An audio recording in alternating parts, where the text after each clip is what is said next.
Nazaine sengo ya koyeba ete bozali ebele liboso ya ba poste téléviseur na bino pona kolanda émission ezui na yango bandeko balandi ya émission ezui na pesi bilo mbote bisika nyonso ezwa na bino etika ete kimia nzambe tata eingela o mabota mabino tokufungula basango ya mokolo malelo na maemanso makoleka na kati ya République démocratique du Congo bandeko bakongomani bo s'abonner massivement na chaîne de la Libération pe bo partager l'émission bo liker bo tchaba commentaire ba suggestion pe ba j'aime na bino lolenge mona mère de Breno asalaka bongo na Autriche ya solo bandeko bayiki babenga mamo seya to komona ote mamo seya mikolomi bale misato mamo seya soeka mamo seya lekili kolomoko te bandeko bayiki bakobenga ezali pasi po ete mamo seya na bino ali na problème ya makasi kasi lobi penza esalaki mwa pasi moye penza koleka ete na bandi ete na uta na komoyebisa bino ete bisika bana bavandaka ezali lopango ya tata moko ya Moluba kasi tata na ya Moluba la bandeko na ye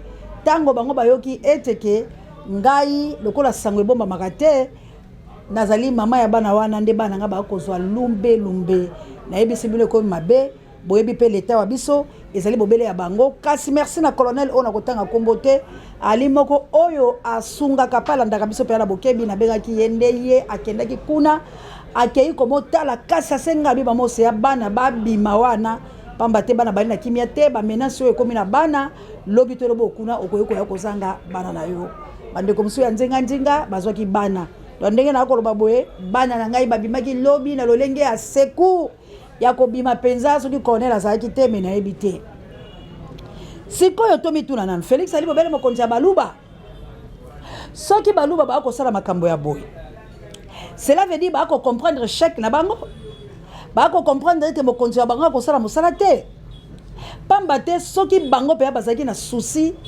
ya bokonzi ba bango ndenge balobaki ete bakonyata biso lokola bakayansa bakele konyata nanga bakele konyata ba Rwandais batika kokele kosenga ka maboko bisiko bako bimisa misolo miyiki ya kosenga maboko pe bako zwa te équipe pour la telle lobby ezalaki bana na ngai problème sérieux mais merci na nzambe pamba te azali bobele wana na kombo batela biso na ebike bayi mapinga ba oyo pe bali conscient bakele ko batela biloko ya bana po ete babimisa yango mais bana bali epa ya ndeko moko X abombi bango tala lolenge ya mboka ya intimidation tala lolenge ya mboka ya mabe si vraiment mwana mboka Félix Antoine Tshilombo baba naye kosala musala malamu to pe a contrôler ka batu na ye akoye kosepela te lekeke oyo basala ka batu mabe bongo pamba te azali kobakisa to ya babinemi na tango oyo esengeli ete ye na batu na ye baluka kimia po ete tango biso toali koloba mabe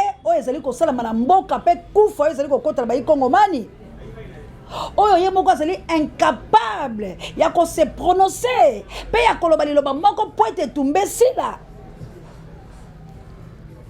bayike bako kufa bayike likolo ya lolengi bakomi na ngambo botala na lolengi ya basodo bako bunde tumbeki pe pola te na États-Unis d'Amérique la mananga botala na bango ndenge ni bakolela nzala kabu ya cha video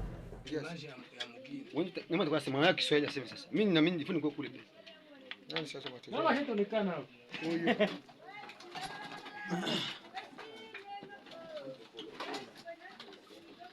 Abo? Kamata. Bora tukamata.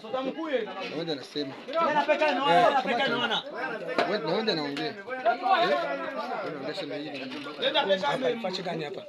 Kwa Burale. Hapa Burale. Basi. Ndio chakula. Hapa tuko Burale tu kumapambano tunapambana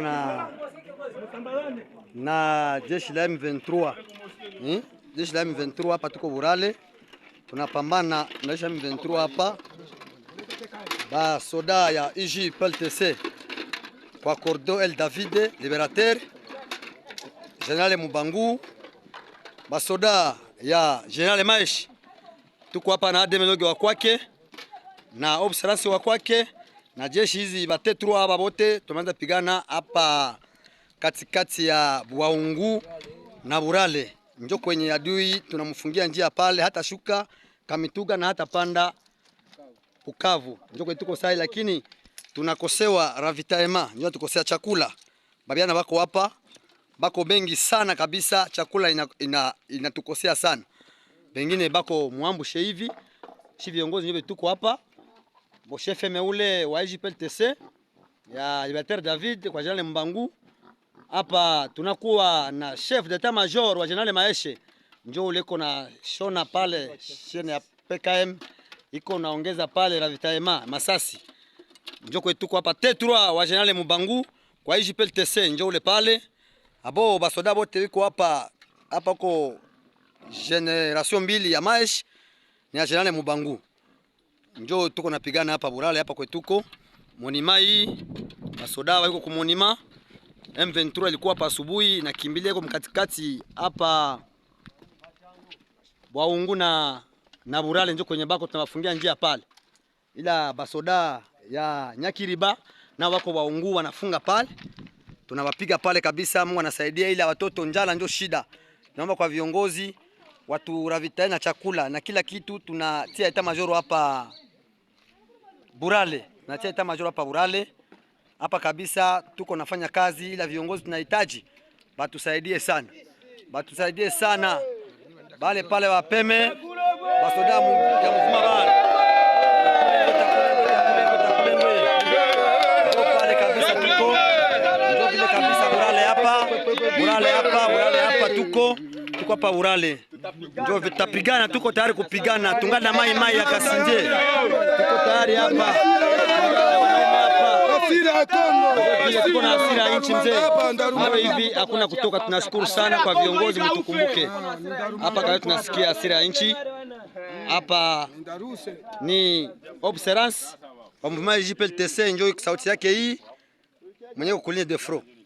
Viongozi yote viko hapa, chef M wa état major IJPLTC Adem Log kwa General Maeshe njoo hapa walikuwa nahusika kabisa na kutusaidia kwa mawazo juu ya vita.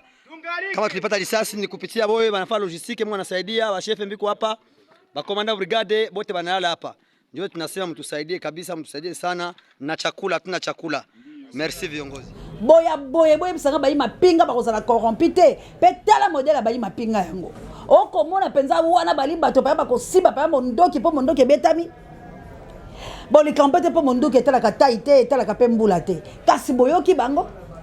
Balobi batreme ba ko bunda kasi ba ko senga nini. Biloko ya kolia. Eza insensé. Mana ngana kunya dola ngana États-Unis d'Amérique. Est-ce que bayi mapinga ba ko lela nzala? Est-ce que bayi mapinga le keke oyo bomoni bango pe ba débrayer émission d'être la babilambe alite? Po bayi bika soki tumpa ba boaki na ba ko teni ba na ba mandoki ba kei. Épreuve ne ba kinwa ba nakanda nanga bakaka. Bakuti bato bafandi liboso lopango lo bango lokwa bango basali bazangi lokwa kosala baye kokanga. Oyebi ke bakino ba beti ba soldat ba beti masasi ti ba sundoli monduki. Ba civil ba boto le bango monduki wana. Allez-y comprendre.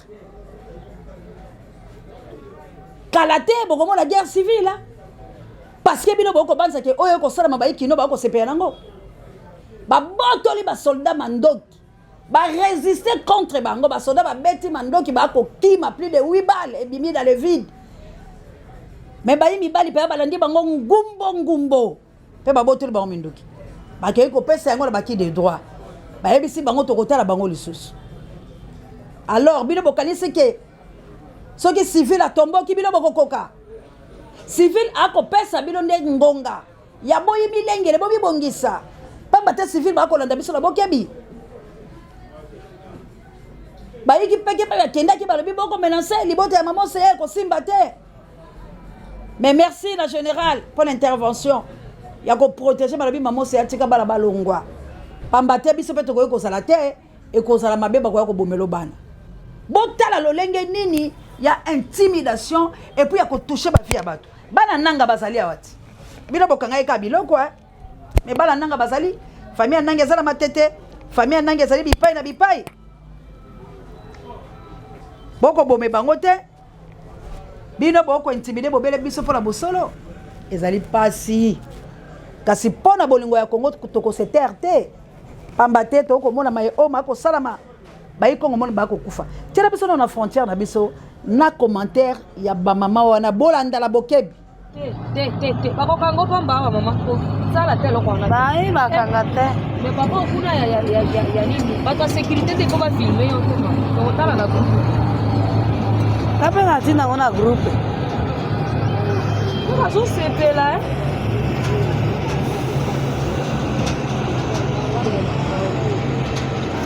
Bakoto tele boy. Ah. Aïe.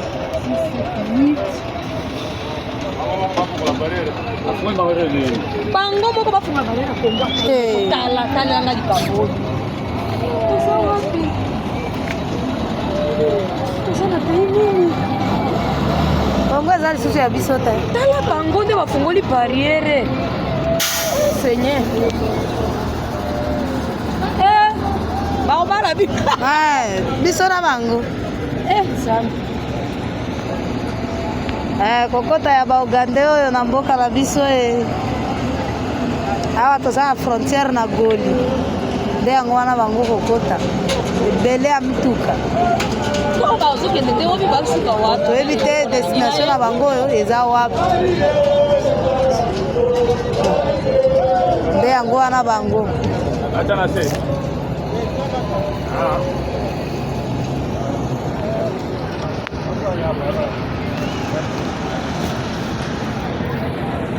Ngana tena ngana se.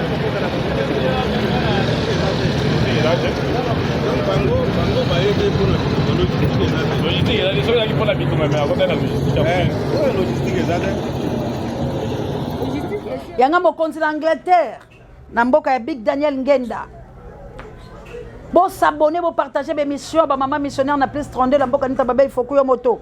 Na robenga bilo lelo po ete na sala posa ya lisungi la bino.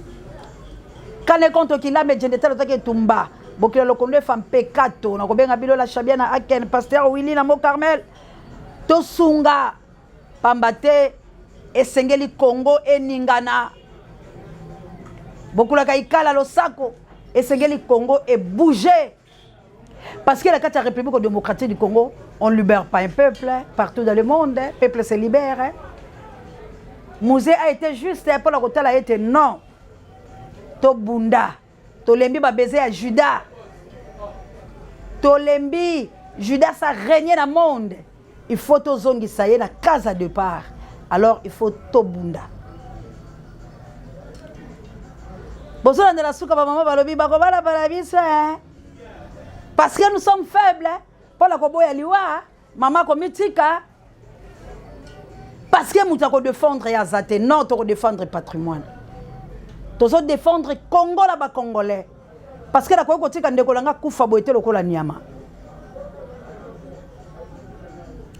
Ba condoléances ba ndekola biso ba kufi. Pe bazo continuer ko boma bango ko violer bango. Nous devons compatir na bango.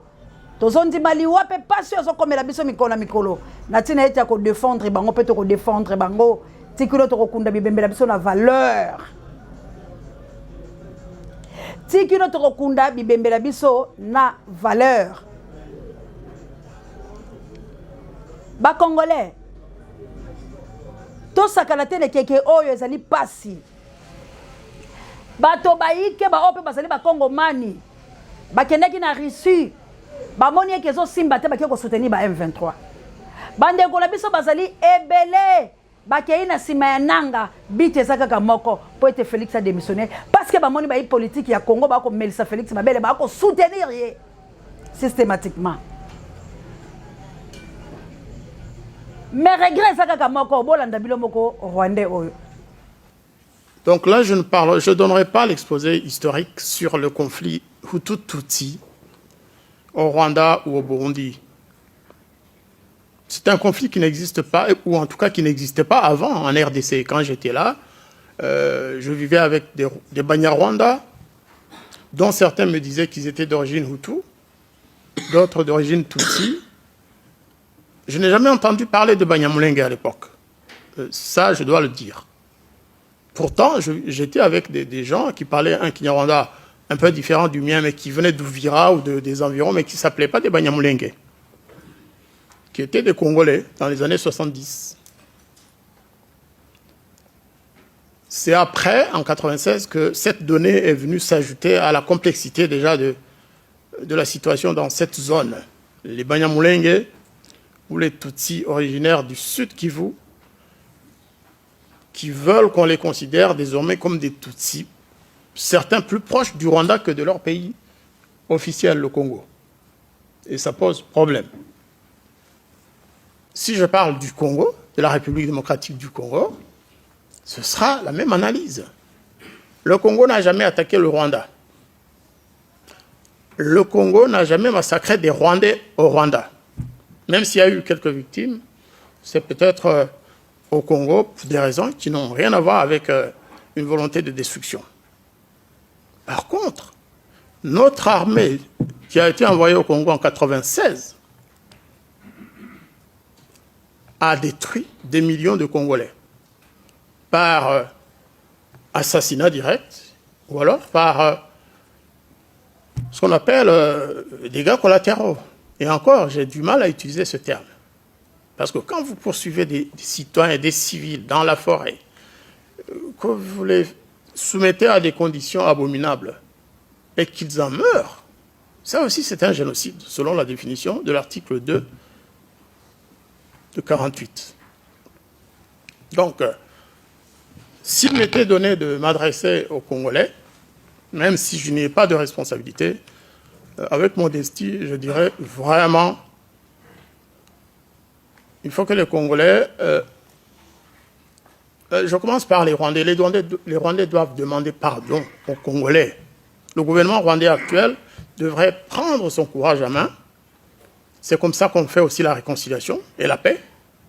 Et un jour dire, écoutez, après tout, c'est nous qui avons attaqué le Congo. Même si c'était pour chasser Mobutu, Mobutu ne devait pas attendre le Rwanda pour partir. Mais la conséquence de ça, c'est qu'il y a eu des millions de Congolais morts du seul fait de l'attaque rwandaise. Je ne vais pas en dire plus, mais je suis de ceux qui soutiennent, comme le docteur Mukwege, qui soutiennent que le rapport mapping sorti du rapport des Nations Unies sur les crimes commis au Congo, des crimes qui concernent aussi bien les Rwandais que les Congolais d'ailleurs, il ne faut pas que la communauté internationale, il ne faut pas que la France, il ne faut pas que les États-Unis et le monde civilisé laissent passer ce rapport mapping. Il y a d'autres rapports qui ont été cachés dans les tiroirs. Plein de rapports, y compris le rapport du tribunal international pénal. Saviez-vous que moi je travaille avec l'équipe d'enquête spéciale sur les crimes du FPR. En 2003, lorsqu'ils sont venus en concluant leurs travaux, les enquêteurs m'ont dit, écoutez, monsieur, on vous remercie pour tout ce que vous avez fait pour nous aider, mais hélas, le rapport va être classé sans suite. On n'était pas loin d'ici, on était à l'hôtel Georges V. J'ai dit, comment vous dites? Oui, on nous a demandé de classer ce rapport. C'était un grand rapport qui concluait que le FPR avait commis un génocide au Rwanda pour la période concernée, c'est-à-dire pour 1994. 1er janvier 1994, 31 décembre 1994. Le TPIR avait conclu dans un rapport, suite à des enquêtes faites pendant quelques années, que le FPR, lui aussi, comme ceux qui avaient commis le génocide contre les Tutsis, que le FPR avait commis un génocide. Qu'est-ce qui s'est passé? Les choses sont simples. Madame Carla Del Ponte, qui était procureure et qui devait recevoir ce rapport, a été instruite par les États-Unis et par les autorités de l'ONU de ne plus jamais considérer ce rapport, de le classer sans suite. Je le sais parce que c'est elle-même qui me l'a dit. Je suis allé la voir à La Haye, accompagnée de Madame Victoire Ingabire, qui a fait autant d'années de prison parce qu'elle avait demandé que les victimes Hutus aussi bénéficient de la compassion. Et Madame nous a dit, écoutez, je ne peux rien faire. On m'empêche de sortir ce rapport. On m'empêche même d'auditionner l'expert américain dont je vous ai parlé tout à l'heure, M. Robert Garsoni. Garsoni n'a jamais été auditionné sur son rapport de 1994. On a interdit. J'ai contacté Mme Ogata. Ogata ne voulait pas, parce que Gassoni travaillait pour le HCR. Ogata a refusé que son ex-agent aille témoigner au tribunal pénal international, tout simplement pour cacher les crimes du FPR. Qu'est-ce que vous voulez que je vous dise? Et aujourd'hui, on nous traite de négationnistes parce que nous exigeons la justice pour toutes les victimes. Nous exigeons une mémoire commune, une mémoire égale pour toutes les victimes, qu'elles soient rwandaises, plutôt congolaises ou tutsis. Et finalement, ce sera ça la solution. Si on veut que la paix règne dans cette région, si on veut qu'au Rwanda il y ait une véritable réconciliation, il faudra bien un jour qu'on se résolve à accepter que les victimes Hutus aient aussi le droit à être enterrés dignement, comme leurs frères ou sœurs Tutsis. Il faudra accepter que les parents des victimes Hutus puissent ensevelir leurs parents dans la dignité, qu'ils puissent commémorer et rendre hommage à leurs parents tués par le FPR ou par les Interahamwe. Parce que même si un Hutu a été victime de massacre des Interahamwe, il n'a pas le droit de commémorer ça publiquement. Le mois d'avril, c'est pour les Tutsis. Le 17 février, un jeune Rwandais qui s'appelait Kizito Mihigo, un Tutsi, victime du génocide, enfin rescapé du génocide, est mort à Kigali. Ils ont prétendu qu'il s'était suicidé. Ce n'est pas vrai. Toutes les enquêtes mènent à une élimination pure et simple du régime, par le régime. Pourquoi un jeune rescapé est devenu une cible du régime du FPR? Tout simplement parce que, comme moi et beaucoup d'autres, il s'était rendu que la question mémorielle était mal abordée et qu'elle devenait de plus en plus conflictuelle et qu'elle frustrait les non-Tutsis. C'est un garçon qui réfléchissait beaucoup. Je ne vais pas trahir le secret, mais plusieurs Rwandais lui ont parlé quand il était encore en vie, alors que le gouvernement rwandais ne voulait pas qu'il nous rende compte de ce qui se passait. Et donc, Kizito Mihigo, qui était un artiste, il a utilisé son art pour promouvoir la vraie réconciliation, la vraie mémoire. Il a composé des chansons. Il a même composé une chanson, un clin d'œil aux Congolais, en leur disant « Frères congolais, ne suivez pas ce qui se passe, nous sommes quand même des frères ». Alors que les troupes rwandaises étaient en train de massacrer les Congolais, lui il disait « Après tout, c'est pas ça. Nous sommes des frères, on doit se réconcilier ». Et donc, parlant du Rwanda, il a chanté une chanson qui disait que toutes les victimes, de quelque ethnie qu'elles soient, devaient être honorées. Et ça, pour le régime de Paul Kagame, ça ne passe pas. Quand vous dites que le Congo a perdu des millions, si vous le dites au Rwanda en tout cas, vous avez des problèmes. Si vous dites que la présence de l'armée rwandaise au Congo a entraîné des millions de morts, faites attention de ne pas le dire à Kigali. Encore, une fois encore, vraiment, je m'incline humblement devant mes frères congolais en leur disant qu'il faut, dans le discours que certains Congolais utilisent, à la radio, à la télévision, il faut éviter d'amalgamer. Tous les Rwandais ne sont pas avec le président Kagame, vous savez. Il y a des Rwandais qui souffrent plus de Kagame que les Congolais. Donc, il faut nuancer. Et même, j'irai plus loin, il faut créer une synergie entre les forces progressistes de notre région. Il faut que les Congolais qui veulent le changement, les Rwandais qui veulent un changement positif, et les Burundais et Tanzaniens et autres, il faut que de plus en plus ils se mettent ensemble, qu'ils discutent et qu'ils voient comment le faire, comment y arriver en évitant les guerres et surtout en mettant fin à ces régimes despotiques. Je vous remercie beaucoup. Congolais, soko ça la kamutu, il faut biloko boy révolutionner kayo. Il faut tala que oui, je défends mon frère, mais mon frère il est incapable. Parce que zali passe ndeko na ngai. Mutu moko ko ko sunga biso te milliers de mbongo yoto bimaka na mikolo mibalete pona ko senga ba aide. Bako ngbola ka mbongo la biso, bako liaka yango pe na sima basiso jibiso. Pe kalate, je pense que États-Unis na makambo ezo ako se prononcer aloko abilo bolinga ka ba impérialiste ba sel sabilo. Félix Barobako la peut-être la batula. Parce que ba o ba kufa ebele ambongo obilo boko bimisa boko détourner mboka, boza ben capable ya armée na bino bo soutenir yango, ba soda na kati ya forme azo le lanzala, bango ne siko batu bakoya kolongola bino parce que ba décider ko na bino. Mais nga nazali ko sensibiliser tout Congolais conscient. Tout Congolais conscient. Nazali ko longwa bino na bolema.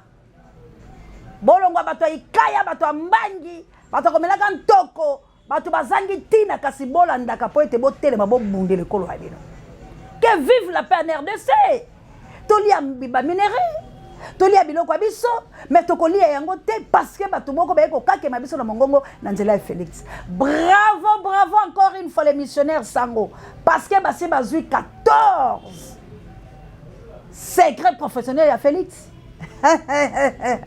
Basango bako pombola yango la mikolo mizali koya soki boza ko tcha teti parce que secret la bilo zeso ko bomba bate nza komba fola ngai tungia nza komba lobi tambo ebelemi o esengeli ba ikongo man 14 secrets professionnels oyo mwana mboka Félix Antoine Tshilombo basalaki na ba Rwanda ba dili wala ndeza ko kanga moyen à déclarer guerre zate moyen anti ba négociation zate parce que soka ndimi négociation bimi bolé pa teki mboka la soki alobi anti ba négociation ça veut dire comment on a poisake makamna ngai fona sela yango alors pour la sala mo eloko lokwa la ko sala te yango na lobi na ko bimisa gouvernement national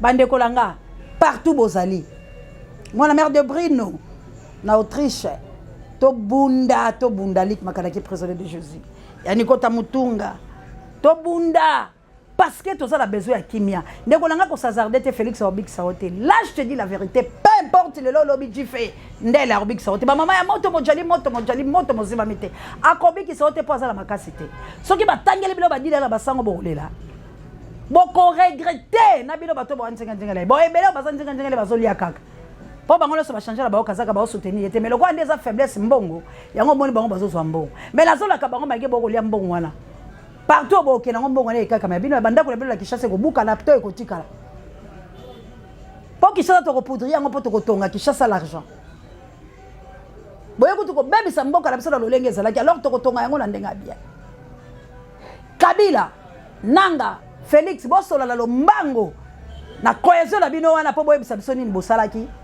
po bino nde bato biso to ko telemela bino penza bo comprendre te parce que mboko eza ya bino te ba aventure bino misato bo sala boza ko s'aventurer na mboka ya Lumumba na mboka ya Mobutu na mboka ya Mvuluzi boko sambwa po ete mboka eza ya bino te bientôt biso to ko tambola pour la ko défendre patrimoine na biso to ko bunda bitumba c'est le moment où tous ont tiqué la bino boye banini bosalaki parce que bino tout bon cercle vicieux moko.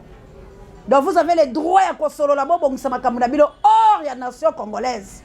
Boké na sol mususu parce qu'on n'a pas besoin de vous. Tolingi ba fantaisie oyote. Oh procureur ya CPI à kosala tribunal, on n'a pas besoin de ça biso boko to kosala ba juge. Ya mboka la biso to ko défendre, on n'a pas besoin. Ya batu moko boye baya kabasa la likolo la biso pote ba lia kabiloko la biso e biso boko to sala ngote.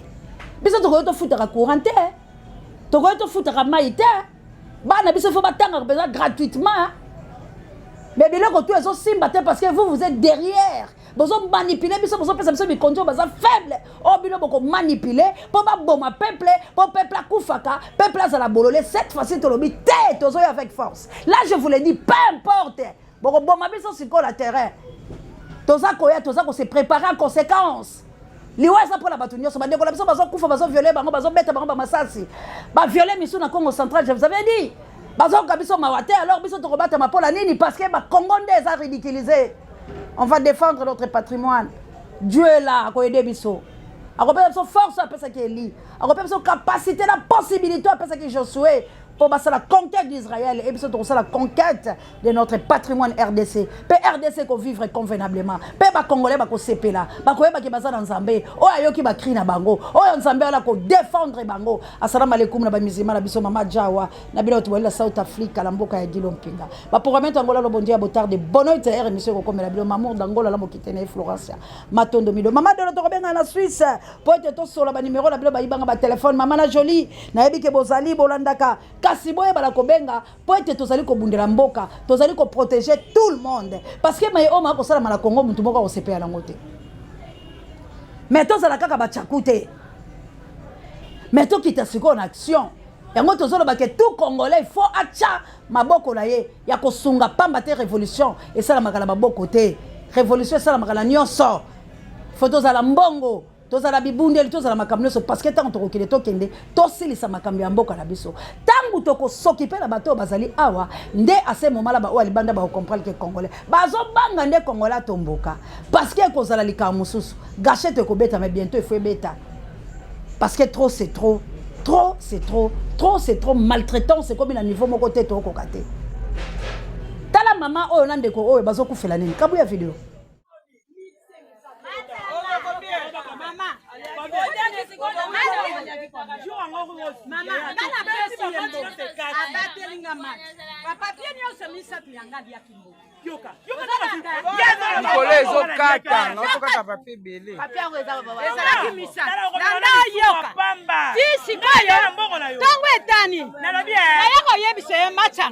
papier yo pesinga papier no betaka oyo ko pesa ngai sikoyo mbongo na ngai mbongo babeti kuna papier na vendredi ya 3000 na yaki na mbongo na ye oyo zo lukela ngai sikoyo ya lobi zela dala sikoyo ya lobi na ngai zela leki na ngai ya tozo beta match ozo lukela ngo bana zela nga ba kasa bete mama eh malemba mama mukolo amoni bongo ala mama mukolo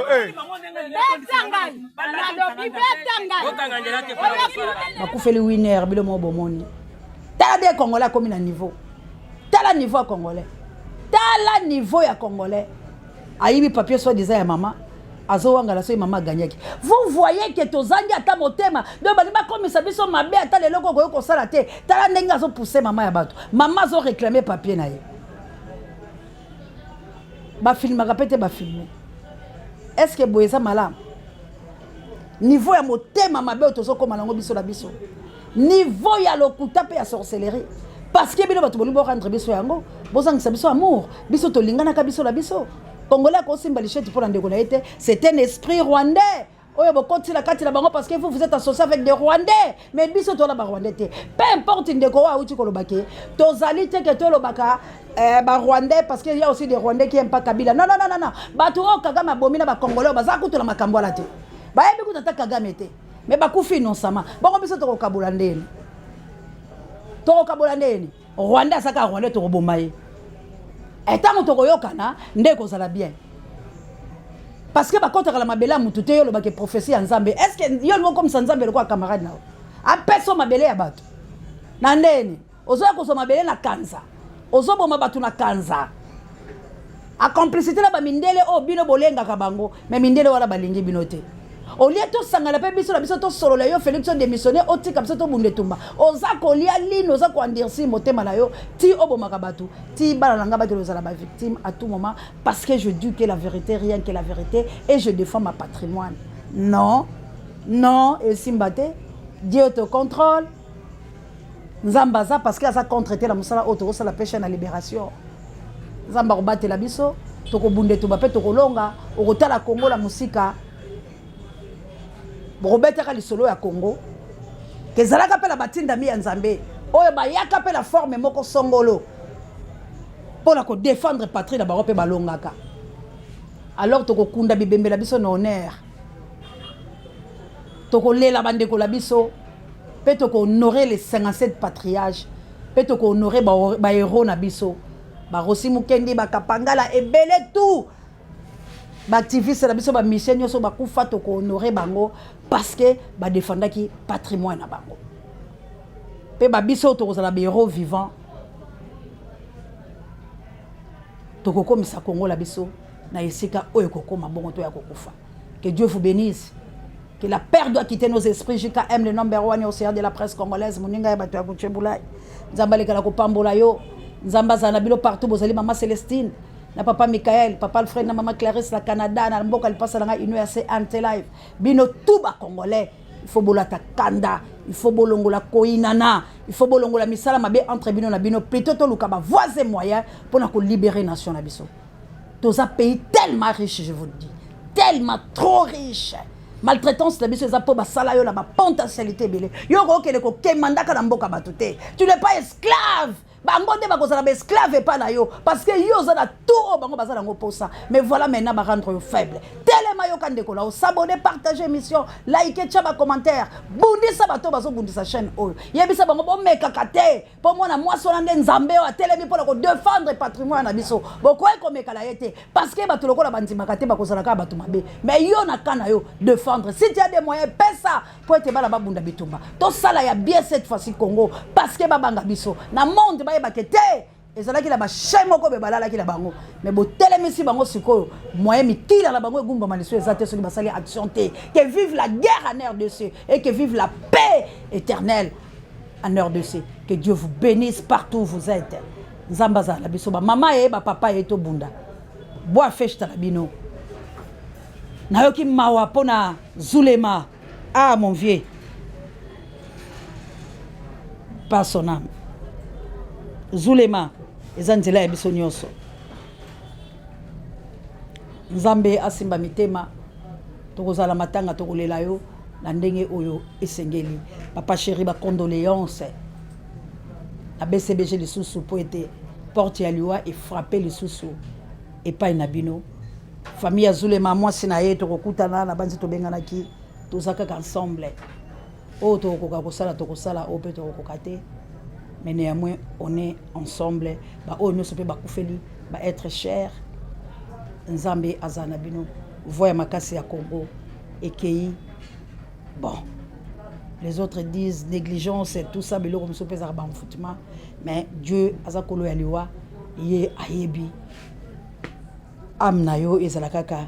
Na kimia Nzambe wana ayebala kolimbisa yo soko saela ki na malamu nde pasi ya ngona tolobaka ata oza koyemba ata ozali na o lolenge nini kobosala ka Nzambe te pour un jour liwa ikoya yo okozala wapi mokolo wana na gauche to la droite to banga ka Nzambe pour am o ezo péché lelo ekokufa kanango ndekola ngai ebele baza bakufi kwa ke bazoloba ebele baza bakufi po ete bango eloko moko ezatela kati la bango kasi bino oyo boza ya solo boye bakenza bazo pambola bilo ba pour mettre ngola no bondia botar de bono tsaya monsieur ko komela bilo mamo dangola na mokitene Florence ya matondo bido ngai na bino to kaboni o poto tozo kendaka sensibilisation Nzambe aleka na kobatela biso nyoso ingeta la patrie ou la mort nous vaincrons la peur doit quitter nos esprits. Merci Nakabuya l'homme puissant.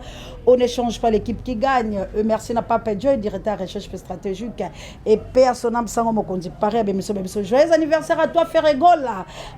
Vaut mieux tard que jamais ou l'artiste la biso aembara bien asalaka bien abota mabongo le 3 il y a sans amoye nde tolobina ye joyeux anniversaire à toi Ferregola, que Dieu vous bénisse Ferregola. Jésus de nuances Nick Kabolonina, l'homme qui amène la rumba congolaise au bord. Ferregola, faire de nous, faire de tous, faire de Congomani, faire oyo ayembela kabiso kitoko yako karese ngai mama ye benisa ngai non poto na chabie komi problème so c'est mon côté le kilo le monono elengi yako shipe kama sutra Ferregola tokoyembela ka mukolo Kongo ko bonga mais néanmoins tokoyi ko bosala te ya ko motombela yo mbotama elamu. Merci na mama Makiese obote biso musique to ko ba Congomani to bunda bye.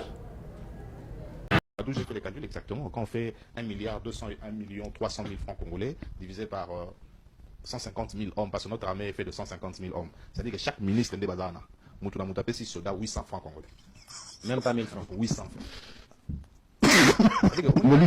C'est grave. Donc, cotisation, nous serons soldats à 800 francs. 800 francs. Au gouvernement n'est pas si. Avec ces soldats 800 francs par tête. À un moment donné, ça sera un geste caillou. À ça, quand geste mort, vous n'êtes pas le chemise, le chemise, c'est le geste qu'ils ont.